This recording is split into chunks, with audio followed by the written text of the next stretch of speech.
Today is all about exploring, as we're gonna talk about the Swedish Taiwanese astronaut who will be exploring outer space. We're gonna talk about the son who learned everything about farming from the ground up, no pun intended. And then in the end of this video, since we are saving the best for last, we're also gonna talk about Taiwanese coffee. All of that and more in today's video.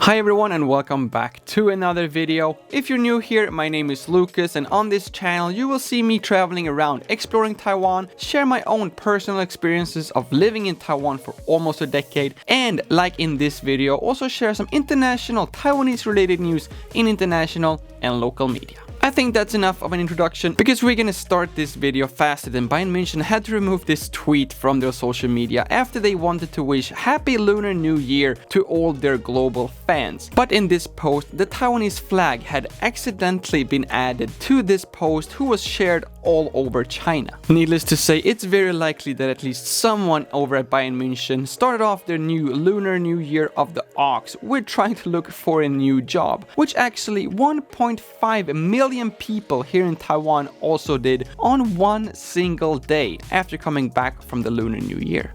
And according to the top 3 job sites here in Taiwan, which actually news for me was that we actually have 3 job sites here in Taiwan. I have personally only used 104, but apparently we also have 1111 and yes 123. I'm not really sure what is up with the Taiwanese job searching sites and numbers. But according to Henry Ho, who is one of the directors at 111 Job Bank, he explained that they do often see these spikes after the Lunar New Year, since this is when most Taiwanese citizens are looking for new jobs, as most Taiwanese companies are going through some reorganizations, restructurings, and also this is the time where they set up the new goals for the new lunar year.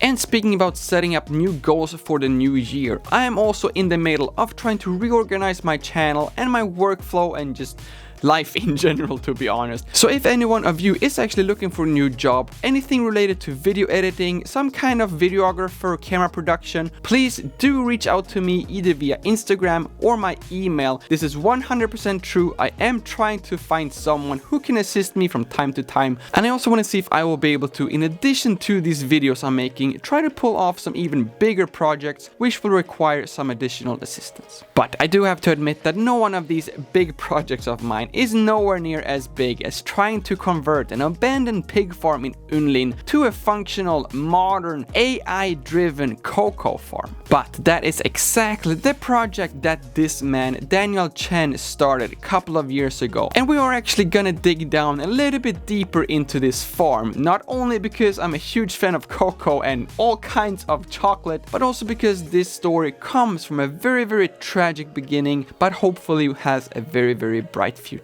But Lucas, why would this man want to take a pig farm and trying to convert it into a cocoa farm? Is it because he's very experienced when it comes to cocoa farms?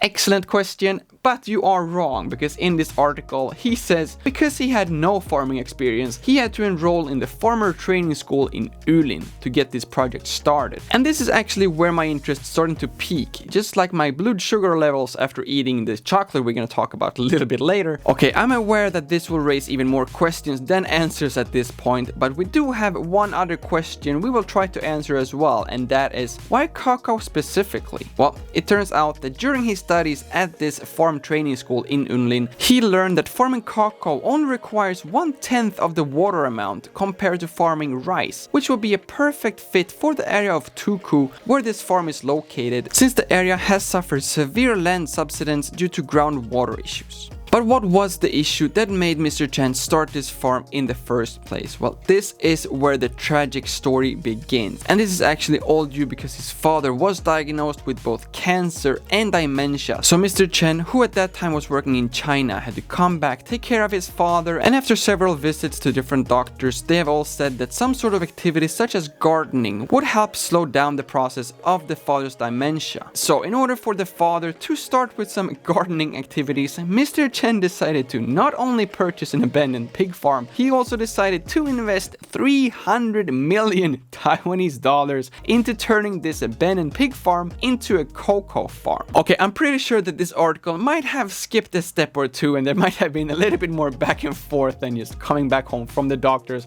and deciding to squash out 300 million Taiwanese dollars. Regardless, that was the result, and after years of work, the farm is finally starting to show some results as he recently teamed up with the Taiwanese chocolate expert, which, by the way, if that is an actual title, then I definitely understand why 1.5 million people are trying to look for a new job, because I cannot come up with any better job than becoming a chocolate expert. Anyway, the point here is that Mr. Chen is working with the chocolate expert, and they have now come up with a new type of raw chocolate, which apparently brings in around 500,000 Taiwanese dollars per month. And to reach these numbers, he's currently employing 22 people from the local communities and is also providing several internships for local students. But, and this is my favorite part right here, neither of these things I just mentioned is what he's most proud about, since his greatest fulfillment comes from seeing the tremendous improvements in his father's health and spirits as the elderly man works on the cacao farm. Mr. Chen, if you are watching, I'm very happy for both you and your father, and if you ever want to invite a foreign YouTuber to come and check out your AI operated greenhouse and maybe get a taste of that raw chocolate, then you know where to find me. And speaking about chocolate that I truly believe would be out of this world, we're now gonna talk about NASA's next space mission coming up in 2022. No, I know what you're thinking right now, we're not gonna talk about the Taiwanese satellite Flying Squirrel. We have already covered that in a previous video. Instead, we're gonna talk about the Swedish, Taiwanese, American astronaut Kjell Lindgren and the triangle drama that surrounds him.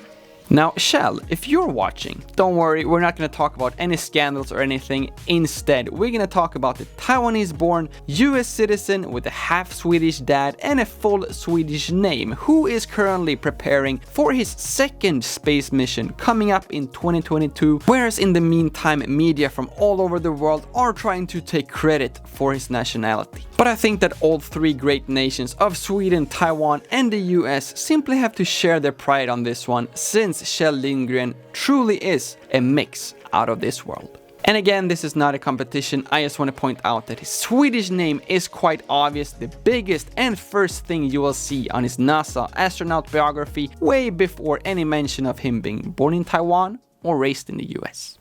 And just like Kjell's family tree, a Scandinavian who fell in love with Taiwan, Taiwan is continuing to receive multiple praises from the Scandinavian media outlets. This time it is Finland's largest newspaper who is doing a full mid-size coverage on Taiwan's success with COVID-19. And this is almost starting to be old news by now. We're all very much familiar with this story, and we all know how well deserved this praise for Taiwan is from countries literally all over the world. And I think the most interesting thing about this news is that why did it take so long time for Finland to recognize the actions of Taiwan? But as the famous saying goes, better late than never. If you don't believe me, then please do believe Xie Wei, who waited until she was 35 until she qualified for the quarterfinals in Australian Open for the very first time. And this actually makes her historic in two aspects. One, she became the first female Taiwanese tennis player to qualify for quarterfinals in a Grand Slam event. And two, she became the oldest female player to qualify for a Grand Slam quarterfinals for the first time. To you, Miss Xie, congratulations, and to everyone else, please do remember that it's never too late to achieve great things, such as subscribing to this channel and also hitting that bell so you get notified as soon as I release new videos and news reports. Because without notifications, you might miss out when I release new videos, and talking about notifications in general, you might simply miss out on a lot of new things simply because you didn't know about it. For example, a couple of weeks back, I sat right here telling everyone that Food Panda that was one of my favorite apps, simply because they, in addition to the food deliveries, also now start to deliver groceries. Well, it turns out Uber Eats apparently has the exact same service, but Lukas Engström never received a notification about that, so I had no idea. So as a thank you for telling me about Uber Eats also delivering groceries now, I've actually added both my referral links down in the description, so if you haven't signed up for any of these services, you can use the link below and you will get 100 NT off your first order, and you will actually give me $100 off for my future orders as well, which is just another reason for why I love both these apps. The only negative feedback I can give both these apps at this time is that they will not deliver delicious Tainan coffee up here to Taipei. Did you know that they have produced coffee down in Tainan since 1884? I had no idea. According to this article, the coffee industry down in Tainan has been going on for centuries. This article is talking about the coffee in Tainan, more specifically the Dongshan coffee, but they're also mentioning a lot of other Taiwanese coffee brands. For example, Gukeng coffee, which Lukas Engström and Yuan discovered almost 2.5 years ago. One of our first bigger trips on this channel, which was a road trip down to Kaohsiung, and on the way back to Taipei late at night without any real planning, we decided to make a quick stop in a small place called Gukeng in order to get some coffee. So we stopped here in Gukeng. Apparently this is supposed to have the best coffee in entire Taiwan. 不好意思，我们听说古坑的咖啡是台湾最好喝的，是吗？这一家35年了，35年，35年最早的咖啡馆。哦，好，谢谢。所以你们很厉害，可以找到这里。We got cream on top and some kind of sprinkles. Very nice, very sweet, but too little. It's a small cup. I like big cups. There were some really great memories right there, and I cannot wait until we make our next road trip here in Taiwan. And although that coffee was really good, after reading this article, it appears that Taiwan is actually filled with delicious coffee, such as the Taiyu coffee in Pingdong County, Alishan coffee in Chiayi City, and Guoxing coffee in Nantou County. So I'm starting to be a little bit skeptic. Maybe they don't have the best coffee down in Gukeng, and maybe I finally found a theme for my first Huandao around Taiwan tour, trying to find the best coffee here in Taiwan. So please help me out here. If you do have your favorite type of Taiwanese coffee, or if you simply have your favorite coffee shop here in Taiwan, please do let me know by either leaving a comment, reach out to me on Instagram, or send me an email to my email address right there, because I'm really curious, and as you all should know by now, I completely love coffee. Some will argue that I drink way too much coffee. I argue that I drink just the right amount of coffee every single day. But regardless, if this is something that you want to see, please do help me out by letting me know which coffee places and what type of coffee should I check out. I know that a lot of you have asked for food videos, but I do not really have that interest, and definitely not the expertise in trying to judge or comment about food. But when it comes to drinks and coffee specifically, I think that I at least have the experience, so I can at least pretend I know what I'm talking about when I sip down a very nice cup of coffee. Actually, only sitting here talking about this makes me now realize that I forgot to bring my coffee cup into the studio here, so I think it's time to round off this video, and once again remind everyone to please subscribe to my channel, like this video to show your support, and please also hit that bell so you get notified next time I release a news video just like this one, next time we head out on yet another amazing road trip, and next time we find the best coffee shop here in Taiwan. Thank you all so much for watching. My name is Lukas. Starts with L as in like, ends with S as in subscribe. Please do both, and see you all in the next one.